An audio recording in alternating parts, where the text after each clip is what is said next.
wabarakatuh. Nahmaduhu wa nusalli wa nusallimu ala rasulihil karim, amma ba'du. Hadirin jamaah salat subuh yang dimuliakan Allah Subhanahu wa taala. Marilah kita memperpanjang iktikaf kita di Masjid Allah yang mulia ini dengan menghidupkan dengan amalan-amalan sehingga terbitnya fajar, dengan mendengarkan beberapa buah hadis dari hadis-hadis tentang keutamaan beramal.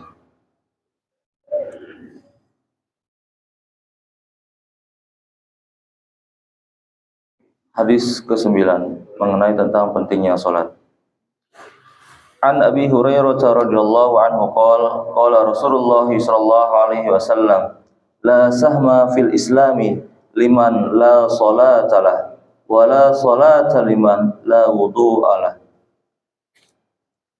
Dari Sayyidina Abu Hurairah radhiyallahu anhu, ia mengatakan, baginda Rasulullah sallallahu alaihi wasallam bersabda, tidak ada bagian dalam Islam bagi orang yang tidak mengerjakan salat, dan tidak ada salat bagi orang yang tidak berwudu. Dari Sayyidina Abu Hurairah radhiyallahu anhu, ia mengatakan, baginda Rasulullah sallallahu alaihi wasallam bersabda, tidak ada bagian dalam Islam bagi orang yang tidak mengerjakan salat, dan tidak ada salat bagi orang yang tidak berwudu. Hadis riwayat Bazzar dan Hakim. Imam Tabrani rahimahullah juga meriwayatkan dari Sayyidina Ibnu Umar radhiyallahu anhuma, dari baginda Rasulullah sallallahu alaihi wasallam, tidak ada agama bagi orang yang tidak salat, dan sesungguhnya kedudukan salat dalam Islam adalah seperti kepala pada badan. Tidak ada agama bagi orang yang tidak salat, dan sesungguhnya kedudukan salat dalam Islam seperti kepala pada badan. Dari kitab Durrul Mansur. Faedah seseorang yang tidak salat tetapi mengaku muslim atau pembela Islam, hendaknya ia memikirkan sabda-sabda baginda Nabi sallallahu alaihi wasallam. Orang yang memimpikan kesuksesan orang-orang terdahulu hendaklah meneliti keadaan mereka, betapa teguh mereka berpegang teguh pada agama sehingga dunia tunduk di bawah telapak kaki mereka. Suatu ketika mata Sayyidina Abdullah bin Abbas radhiyallahu anhu terus-menerus mengeluarkan cairan. Orang-orang berkata kepadanya, engkau dapat sembuh asalkan meninggalkan salat untuk beberapa hari. Ia langsung menyahut, ini tidak mungkin, karena aku mendengar baginda Rasulullah SAW bersabda, barang siapa meninggalkan salat, niscaya ia akan menjumpai Allah Subhanahu wa taala dalam keadaan murka. Riwayat lain menyebutkan bahwa mereka menasihatinya agar bersujud di atas bangku selama 5 hari. Ia menjawab, sungguh cara itu tidak akan aku lakukan walaupun dalam 1 rakaat saja. Menurut para sahabat radhiyallahu anhum, lebih baik mereka buta seumur hidup daripada meninggalkan cara yang sempurna dalam sholat. Padahal menurut syariat, dalam uzur seperti itu ada keringanan. Pada akhir hayat Sayyidina Umar radhiyallahu anhu, ketika ditikam belati, dia banyak mengeluarkan darah dan sering pingsan, dan akhirnya dia wafat. Meskipun sakitnya demikian parah, jika tiba waktu sholat, dia dibangunkan untuk mengerjakan sholat. Dalam keadaan seperti itu, dia langsung bangkit untuk sholat seraya berkata, ya harus. Sesungguhnya barang siapa tidak mengerjakan sholat, ia tidak mendapatkan bagian apapun di dalam Islam. Kita beranggapan bahwa cara menyayangi orang sakit adalah tidak membebaninya dengan sholat. Biarlah nanti diganti dengan fidyah. Sedangkan menurut para sahabat radhiyallahu anhum, bentuk kasih sayang untuk orang sakit adalah menyuruhnya untuk tetap beribadah sekuat tenaga.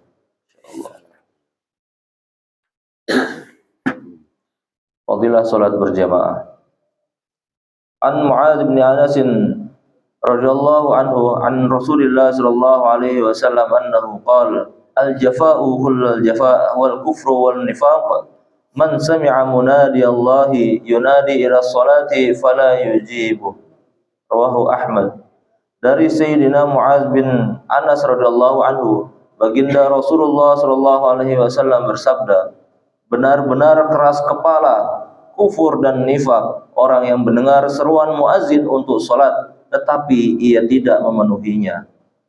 Dari Sayyidina Muaz bin Anas radhiyallahu anhu, baginda Rasulullah sallallahu alaihi wasallam bersabda, benar-benar keras kepala, kufur dan nikmat dan nifak orang yang mendengar seruan muazin untuk salat tetapi ia tidak memenuhinya. Hadis riwayat Ahmad. Faidah, sungguh keras ancaman dan celaan dalam hadis ini, sehingga perbuatan seperti itu digolongkan sebagai perbuatan yang kufur dan munafik, seolah-olah hal itu tidak mungkin terjadi pada diri seorang muslim. Dinyatakan dalam hadis-hadis yang lain, cukuplah keburukan dan kerugian seseorang jika ia mendengarkan azan tetapi tidak memenuhinya. Sayyidina Sulaiman bin Abi Hasmah radhiyallahu anhu adalah seorang sahabat yang punya kedudukan yang tinggi. Ia lahir pada zaman baginda Rasulullah sallallahu alaihi wasallam. Ketika masih kecil, ia belum dapat meriwayatkan hadis-hadis yang didengarnya dari baginda Rasulullah sallallahu alaihi wasallam. Pada zaman Khalifah Umar, Sayyidina Umar radhiyallahu anhu, ia ditugaskan untuk mengawasi pasar. Suatu hari Sayyidina Umar radhiyallahu anhu tidak menjumpainya dalam salat jamaah subuh. Lalu Sayyidina Umar radhiyallahu anhu pergi ke rumahnya dan bertanya pada ibunya, "Mengapa Sulaiman tidak datang salat subuh berjamaah hari ini?" Ibunya menjawab, "Ia salat sunnah semalaman suntuk, kemudian ia salat subuh di rumah. Karena mengantuk, ia terus tidur." Sayyidina Umar radhiyallahu anhu berkata, "Aku lebih menyukai salat subuh berjamaah daripada salat sunnah semalaman suntuk." An Abi Hurairah radhiyallahu anhu qala Rasulullah sallallahu alaihi wasallam, "Laqad hamamtu an amura fityati fayajma'u li hazman min hatabin summa ati qauman yusalluna fi buyutihim laysat bihim illatun fa akhriqaha alaihim." Rawahu Muslim. Dari Sayyidina Abu Hurairah radhiyallahu anhu, baginda Rasulullah sallallahu alaihi wasallam bersabda, "Sungguh aku ingin menyuruh pemuda-pemuda agar mengumpulkan beberapa ikat kayu bakar untukku, lalu kudatangi orang-orang yang sholat di rumah mereka tanpa uzur, dan kubakar rumah-rumah mereka sedangkan mereka di dalamnya." Hadis riwayat Muslim. Baginda Rasulullah SAW amat menyayangi umatnya, sehingga beliau tidak tega melihat umatnya ditimpa kesulitan sekecil apapun.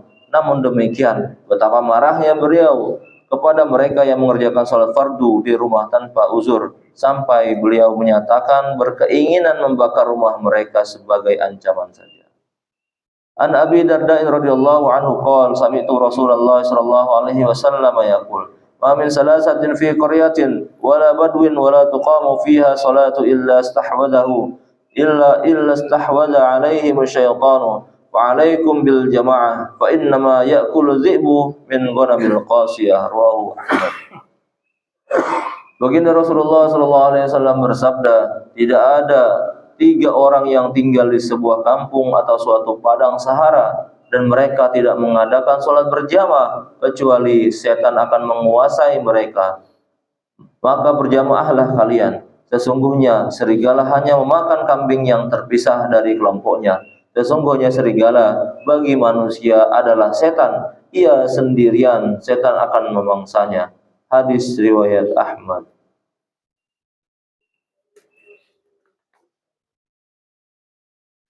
Fadilah zikir.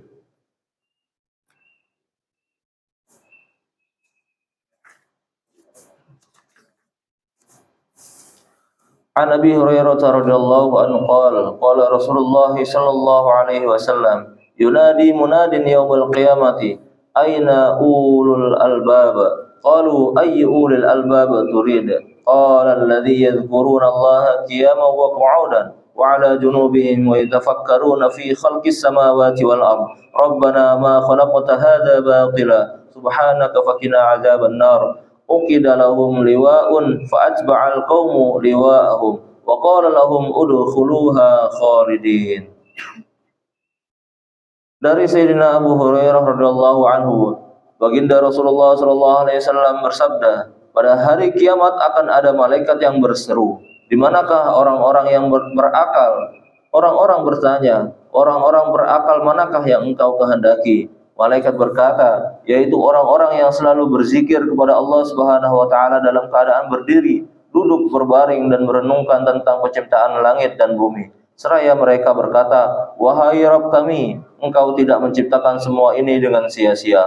Maha suci Engkau, maka lindungilah kami dari azab api neraka.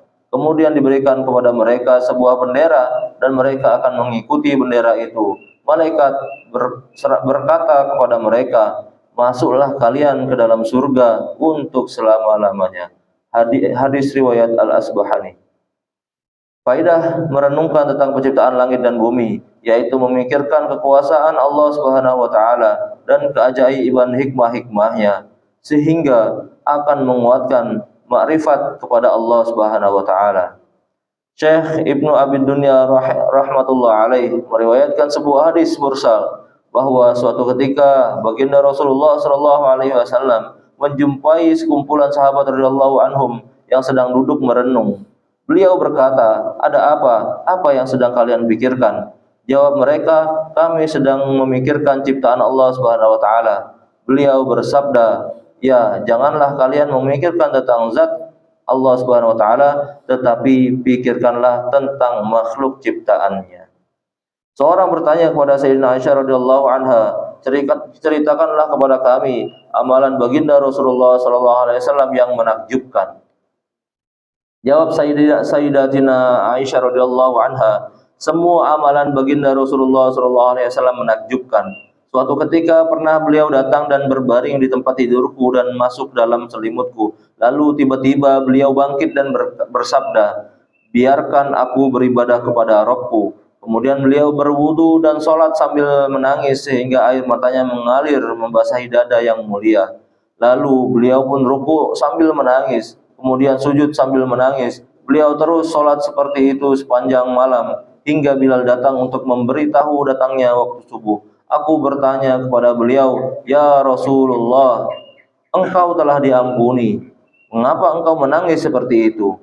Beliau menjawab, Tidakkah patutnya aku menjadi hamba yang bersyukur? Wahai Aisyah, bagaimana aku tidak menangis? Padahal hari ini Allah Subhanahu wa taala telah menurunkan ayat, "Inna fi khalqis samawati wal ardi wa ikhtilafil laili wan nahari la ayatin li ulil albab alladzina yadhkuruna Allaha qiyaman wa qu'udan wa 'ala junubihim wa yatafakkaruna fi khalqis samawati wal ard rabbana ma khalaqta hadza batila subhanaka fakina adzaban nar." Sesungguhnya dalam ciptaan langit dan bumi dan silih bergantinya malam dan siang terdapat tanda-tanda kebesaran Allah bagi orang-orang yang berakal, yaitu orang-orang yang mengingat Allah dalam keadaan berdiri atau duduk atau dalam keadaan berbaring dan mereka merenungkan tentang penciptaan langit dan bumi seraya berkata, "Ya Tuhan kami, tidaklah Engkau menciptakan ini dengan sia-sia. Maha suci Engkau, maka peliharalah kami dari siksa api neraka." Quran Surat Ali Imran. Selanjutnya beliau bersabda, "Sungguh celaka orang yang membaca ayat ini lalu tidak memikirkan dan tidak merenungkan ciptaan Allah."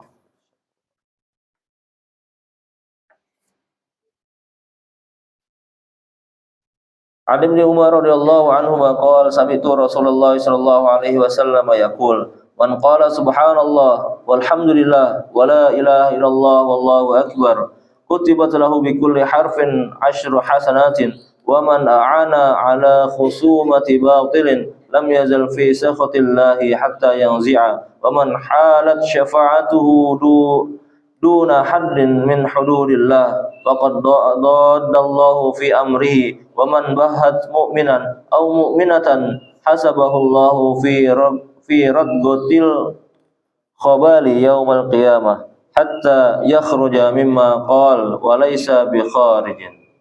Dari Sayyidina Ibnu Umar radhiyallahu anhuma berkata, aku mendengar baginda Rasulullah sallallahu alaihi wasallam bersabda, barang siapa membaca subhanallah, alhamdulillah, la ilaha illallah, Allahu akbar, maka setiap huruf akan dibalas dengan 10 kebaikan baginya.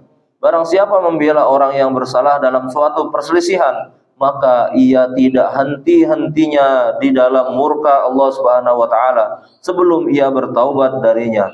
Barang siapa meminta supaya hukuman Allah Subhanahu wa taala tidak dijatuhkan kepada orang yang melanggar batasan-batasan agama, maka ia telah menentang Allah Subhanahu wa taala. Barang siapa memfitnah seorang muslim laki-laki atau wanita, maka ia akan dipenjara dalam Radghatul Khobal pada hari kiamat, sehingga ia menarik kembali fitnah tersebut. Padahal bagaimana ia dapat menarik kembali? Hadis riwayat Tabrani.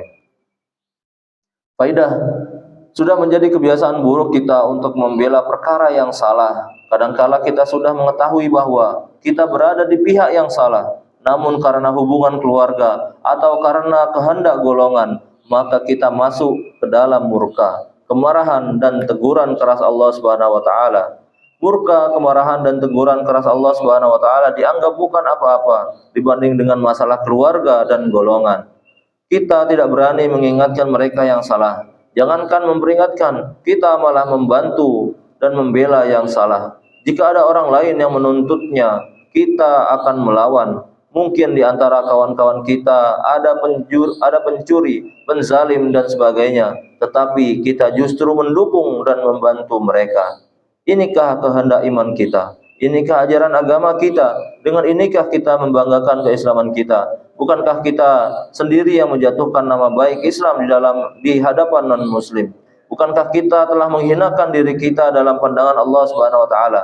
Sebuah hadis menyebutkan, barang siapa yang mengajak kepada asabiyah atau bertengkar karena golongan, maka bukanlah golongan kami. Maka bukan termasuk golongan kami. Dalam sabda beliau yang lain disebutkan, maksudnya asabiyah adalah membela golongannya dalam kezoliman. Radghatul Khobal adalah sebuah lembah di neraka, yaitu tempat pembuangan isi perut, darah dan nanah para ahli neraka. Betapa kotor dan menjijikkan tempat itu. Para penghuni lembah ini adalah mereka orang yang memfitnah sesama muslim. Pada saat ini betapa mudah dan biasa kita membicarakan keburukan orang lain. Kelak ketika seluruh pembicaraan lisan harus dipertanggungjawabkan dan yang diterima hanya ucapan yang sah dan sesuai dengan syar'i. Bukan seperti di dunia ini. Kita bisa bersilat lidah, berdusta dan berkata bohong sehingga orang lain terdiam. Pada saat itulah baru mata kita akan terbelalak dan mengetahui apa yang telah kita katakan dan bagaimana akibat yang telah kita katakan.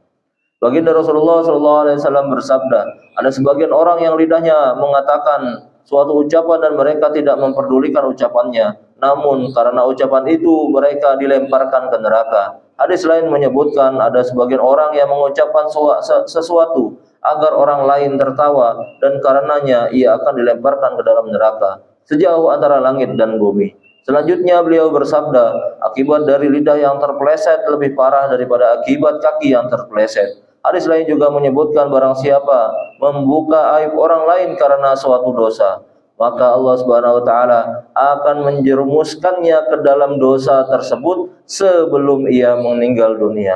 Imam Ahmad rahmatullah alaihi berkata, yang dimaksud dosa dalam hadis di atas ialah dosa yang pelakunya sudah bertaubat dari dosa tersebut, tetapi dia membicarakannya.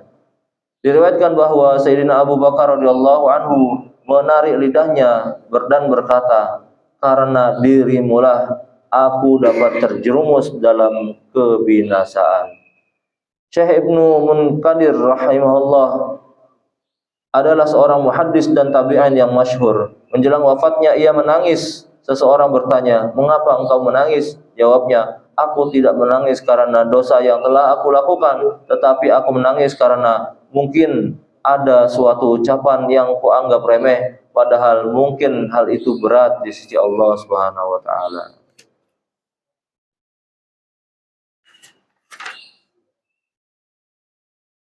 Fadilah tentang membaca Al-Qur'an.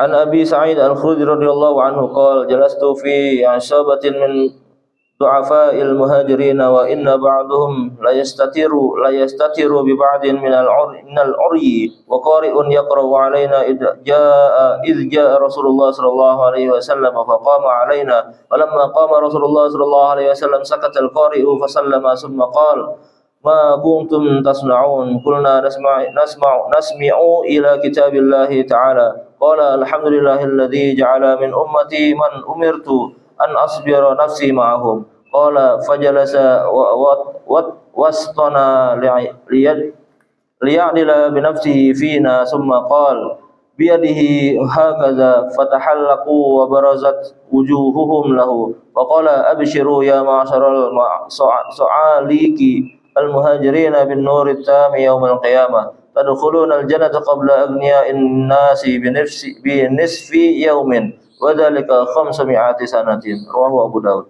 Dari Sayyidina Abu Sa'id Al-Khudri radhiyallahu anhu, ia berkata, pernah suatu ketika aku duduk dengan sekumpulan muhajirin yang miskin. Sesungguhnya sebagian mereka tidak memiliki kain yang cukup untuk menutupi badannya dengan sempurna, sehingga sebagian mereka menutupi dirinya dengan badan temannya. Pada saat itu seorang qari membacakan Al-Quran kepada kami. Tiba-tiba datanglah baginda Rasulullah SAW lalu berdiri di dekat kami. Ketika baginda Rasulullah SAW berdiri di dekat kami, qari itu pun diam.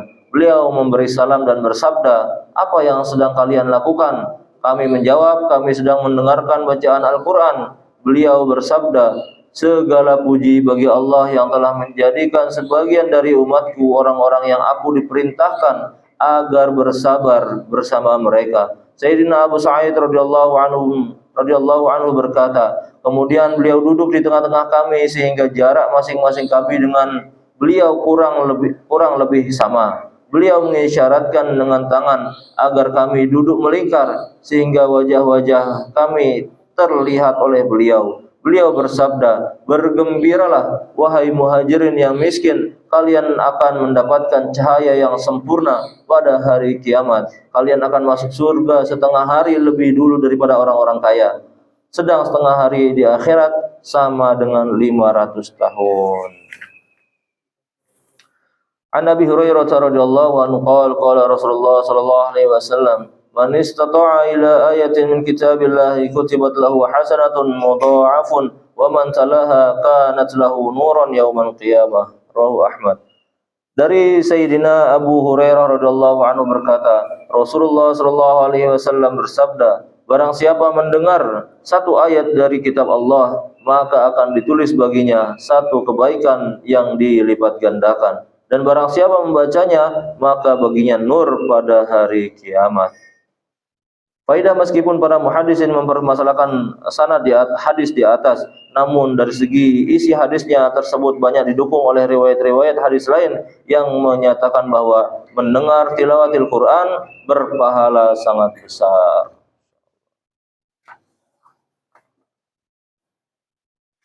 Hadirin Allah Subhanahu wa taala, setelah kita dengarkan beberapa buah hadis mengenai fadilah atau keutamaan beramal, mudah-mudahan Allah Subhanahu wa taala memberikan kita kefahaman untuk dapat mengamalkannya dan menyampaikan kepada saudara-saudara kita yang lain, dan mudah-mudahan Allah Subhanahu wa taala memberikan kita taufik serta hidayahnya untuk dapat mengamalkan agama secara sempurna sehingga sampai akhir hayat kita dan sampai ketemu dengan Allah Subhanahu wa taala di akhirat kelak. Amin amin amin ya rabbal alamin. Billahi taufiq wal hidayah wa ridha wal inayah. Wassalamu alaikum warahmatullahi wabarakatuh.